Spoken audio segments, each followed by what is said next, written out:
ಓಂ ಶಾಂತಿ. ಜ್ಞಾನ ಮಂಥನ. ಒಂದು ನೆನಪು 21 ಜನ್ಮಗಳ ಸುಖದ ಗ್ಯಾರಂಟಿ. ಪ್ರಾತಃ ಮುರಳಿ. ಮುಖ್ಯ ಸಂದೇಶ: ಪಾವನರಾಗಲು, ವಿಕರ್ಮಗಳನ್ನು ಭಸ್ಮ ಮಾಡಲು ಮತ್ತು ಸ್ವರ್ಗದ ರಾಜ್ಯಭಾಗ್ಯ ಪಡೆಯಲು ಒಂದೇ ಒಂದು ಉಪಾಯ. ಶಿವತಂದೆಯ ನೆನಪು ಅಂದರೆ ಸಹಜ ರಾಜಯೋಗ ಮಾಡೋಣ. ಇಂದಿನ ಜ್ಞಾನದ ತಿಲಕ: ನಾನು ಈ ಶರೀರವಲ್ಲ, ನಾನು ಶಾಂತಿ ಸ್ವರೂಪಿ ಆತ್ಮ. ನನ್ನ ತಂದೆ ಶಿವಬಾಬಾ ಬಿಂದು ಸ್ವರೂಪ. ನಾನು ತಂದೆಯಿಂದ ಸ್ವರ್ಗದ ಆಸ್ತಿಯನ್ನು ಪಡೆಯುತ್ತಿದ್ದೇನೆ. ಈ ಆತ್ಮ ಅಭಿಮಾನ ತಿಲಕವೇ ಸ್ವರ್ಗದ ರಾಜ್ಯಭಾಗ್ಯದ ತಿಲಕ. ಇಂದಿನ ಜ್ಞಾನ ರತ್ನಗಳು, ಮುತ್ತುಗಳು, ಡೈಮಂಡ್. ನೆನಪಿನ ಪರಿಶ್ರಮವೇ ಅಂತ್ಯದಲ್ಲಿ ಸಹಾಯ ಮಾಡುತ್ತದೆ. ತಂದೆಯ ನೆನಪಿನಿಂದ ಆತ್ಮದ ತುಕ್ಕು ಅಂದರೆ ವಿಕರ್ಮ ಕರಗುತ್ತದೆ. ಸಂಗಮ ಯುಗದಲ್ಲಿ ಈ ಪುರುಷಾರ್ಥ ಮಾಡಬೇಕಾಗಿದೆ. ಸತ್ಯಯುಗದಲ್ಲಿ ಪರಿಶ್ರಮವಿಲ್ಲ, ಈಗ ಮಾತ್ರ ಪರಿಶ್ರಮ. ರಾವಣನು ಅರ್ಧಕಲ್ಪದ ಶತ್ರು. ಮರೆವಿನ ರೂಪದಲ್ಲಿ ಮೋಸ ಮಾಡುತ್ತಾನೆ. ಬೆಳಿಗ್ಗೆ ಎದ್ದು ವಿಚಾರ ಸಾಗರ ಮಂಥನ ಮಾಡಬೇಕು. ನೆನಪಿನ ಚಾರ್ಟ್ ಇಟ್ಟುಕೊಳ್ಳಬೇಕು. ದೇಹಾಭಿಮಾನವೇ ಎಲ್ಲ ದುಃಖಗಳ ಮೂಲ. ಆತ್ಮಾಭಿಮಾನವೇ ಸುಖದ ಬಾಗಿಲು. ತಂದೆಯ ನೆನಪಿಲ್ಲದೆ ಯಾವುದೇ ಸಾಧನೆ ಫಲ ಕೊಡದು. ದಾನ ಪುಣ್ಯ ತಾತ್ಕಾಲಿಕ ಫಲ ಕೊಡುತ್ತದೆ. ಯೋಗ 21 ಜನ್ಮಗಳ ಫಲ ಕೊಡುತ್ತದೆ. ನೆನಪಿನಿಂದ ಆತ್ಮ ಎವರ್ ಹೆಲ್ದಿ ಮತ್ತು ವೆಲ್ದಿ ಆಗುತ್ತದೆ. ತಂದೆಯ ನೆನಪೇ ಸಹಜ ಯೋಗ. ಅಂತ್ಯಕಾಲದಲ್ಲಿ ಹಣ, ಸಂಬಂಧಿಗಳು, ವಿದ್ಯೆ ಸಹಾಯ ಮಾಡುವುದಿಲ್ಲ. ತಂದೆಯ ನೆನಪೇ ಜೊತೆ ಬರುತ್ತದೆ. ಸ್ವರ್ಗದ ಮಹಾರಾಜ ಮಹಾರಾಣಿ ಆಗುವ ಮಾರ್ಗ ನೆನಪು. ನಾವೆಲ್ಲರೂ ಮನೆಗೆ ಹಿಂದಿರುಗುವ ಯಾತ್ರಿಕರು, ಪ್ರಯಾಣಿಕರು. ಈ ಹಳೆಯ ಪ್ರಪಂಚ ವಿನಾಶವಾಗಲಿದೆ. ಹೊಸ ಪ್ರಪಂಚಕ್ಕಾಗಿ ಈಗ ಓದು ನಡೆಯುತ್ತಿದೆ. ಸಣ್ಣ ಪ್ರೇರಣಾದಾಯಕ ಕಥೆ. ಒಬ್ಬ ರೈತ ಪ್ರತಿದಿನ ತನ್ನ ಹೊಲಕ್ಕೆ ನೀರು ಹಾಕುತ್ತಿದ್ದ. ಒಂದು ದಿನ ಕೇಳಿದ, ಒಮ್ಮೆ ಮಾತ್ರ ತುಂಬ ನೀರು ಹಾಕಿದರೆ ಸಾಕಲ್ಲವೇ? ಜ್ಞಾನಿಯೊಬ್ಬನು ಹೇಳಿದ, ಇಲ್ಲ, ಪ್ರತಿದಿನ ನೀರು ಬೇಕು ಅಷ್ಟೇ. ಅಲ್ಲ, ಗಿಡ ಜೀವಂತ ಇರಲು ನಿರಂತರ ಸಂಪರ್ಕ ಬೇಕು. ಆತ್ಮವು ಹಾಗೆ. ಒಮ್ಮೆ ಯೋಗ ಮಾಡಿದರೆ ಸಾಕಾಗುವುದಿಲ್ಲ. ಪ್ರತಿದಿನ ತಂದೆಯ ನೆನಪಿನ ನೀರು ಸಿಕ್ಕಾಗಲೇ ಆತ್ಮ ಹಸಿರಾಗುತ್ತದೆ.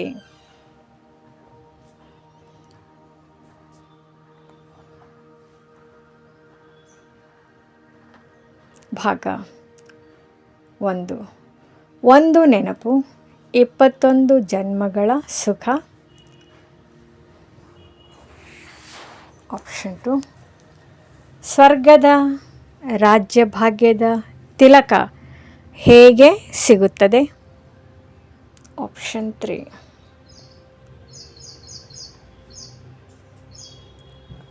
ಶಿವಬಾಬರ ನೆನಪು ಮಾಡಿ ಪಾಪ ಭಸ್ಮ ಮಾಡಿ. ಆಪ್ಷನ್ 4. ನಾನು ಆತ್ಮನು ಇದೇ ಭಾಗ್ಯದ ತಿಲಕ. ಆಪ್ಷನ್ 5.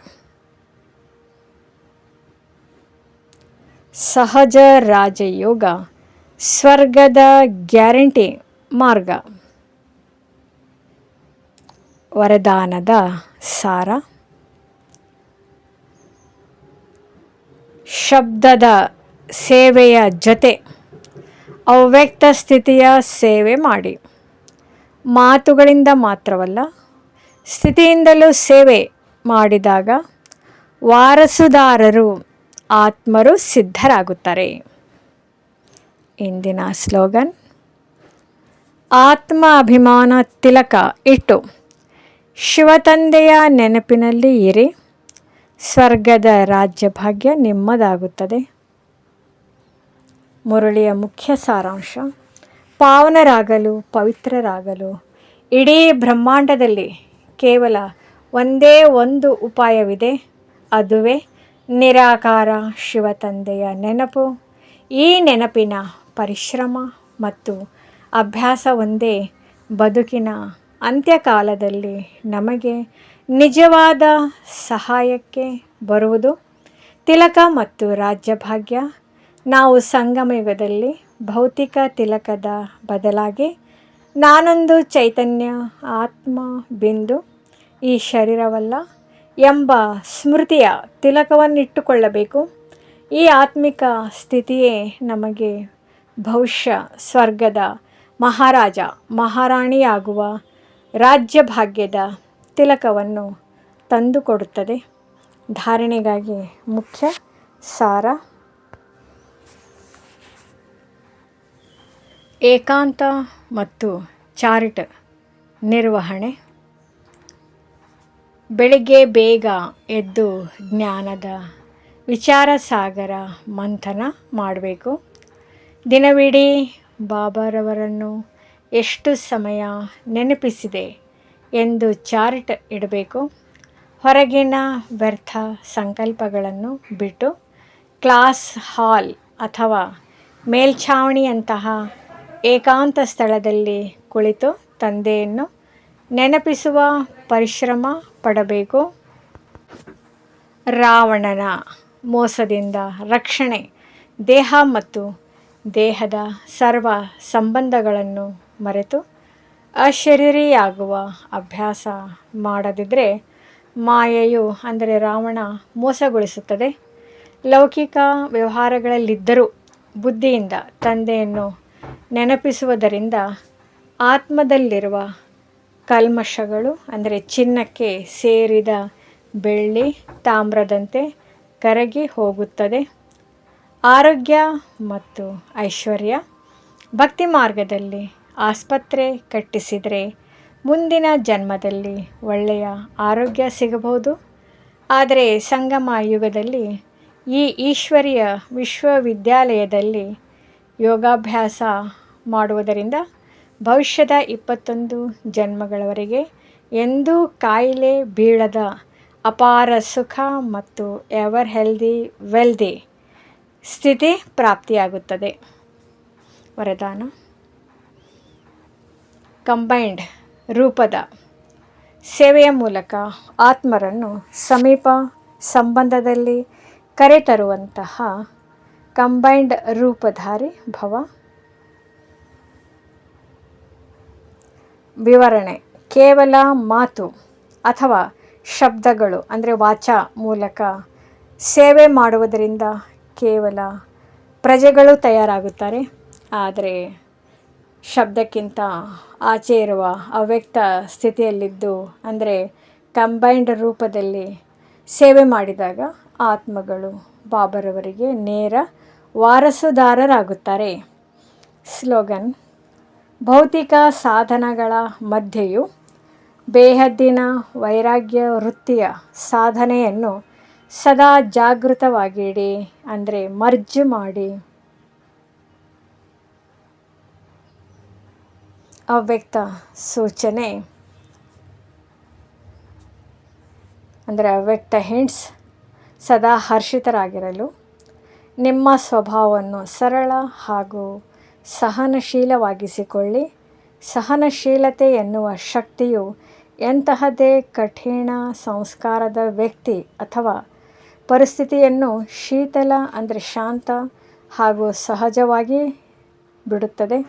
ಸಹನಶೀಲತೆಯುಳ್ಳವರು ಗಂಭೀರವಾಗಿ ಆಳಕ್ಕೆ ಹೋಗಿ ಯಶಸ್ಸನ್ನು ಪಡೆಯುತ್ತಾರೆ, ಎಂದಿಗೂ ಗಾಬರಿಯಾಗುವುದಿಲ್ಲ. ಓಂ ಶಾಂತಿ.